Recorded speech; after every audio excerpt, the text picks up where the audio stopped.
Hello, welcome to Straight Talk Africa, live from Washington. It's Wednesday, February 16th. I am Shaka Ssali. Today, we'll discuss the upcoming Ugandan elections and the possible impact the Egyptian revolution could have on the polls. But first, the people's uprising in Tunisia and the subsequent ouster of President Ben Ali has been likened to a pebble dropped into a pool with a ripple effect across the region. With Friday's ouster of Egypt's Hosni Mubarak, that pebble has become a massive boulder. What effect is the revolution in Egypt having elsewhere on the continent, and particularly on the upcoming elections in Uganda?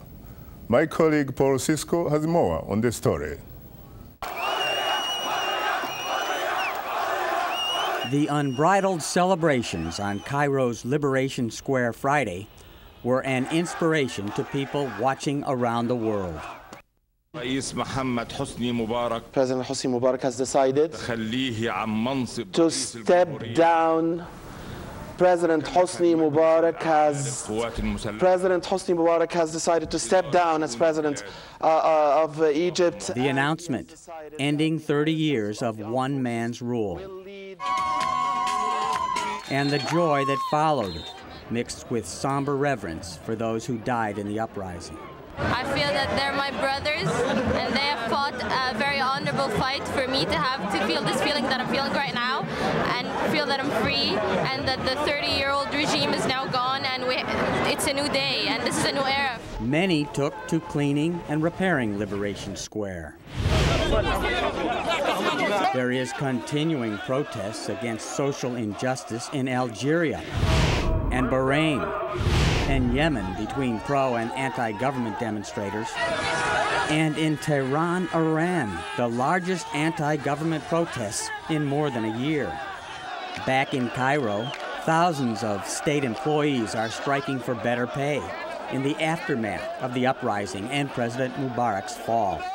Meanwhile, in Uganda, President Yoweri Museveni is trying to tighten his grip on power in Friday's presidential election. But leading opposition candidate Kizza Besigye says if the election is rigged, Egypt-style protests could result.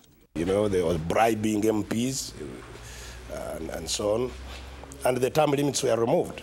Now, this is, I think, setting a stage for that kind of chaos. Besigye is one of 7 candidates hoping to unseat Museveni, who seized power in 1986. Like Mubarak, President Museveni comes from the military. Both Mubarak and Museveni held office for more than a quarter-century, winning questionable elections, grooming their sons to one day succeed them, and both regimes have been accused by the international community of corruption, cronyism, and silencing political dissent. Mubarak's net worth is estimated in the billions of dollars, President Museveni's at around $2 billion. Political analyst Goluba Mutebi. The civic-minded people who would want to vote somebody like Museveni out of power do not have the numbers that it would require to do it. But even if they did, Museveni has the machinery for rigging elections, and he would rig to maintain himself in power. Now, how he leaves power is really something that no one knows.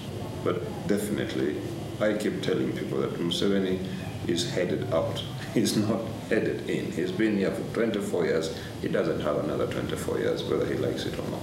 In 2005, Museveni orchestrated the abolishment of presidential term limits so that he could continue as president indefinitely.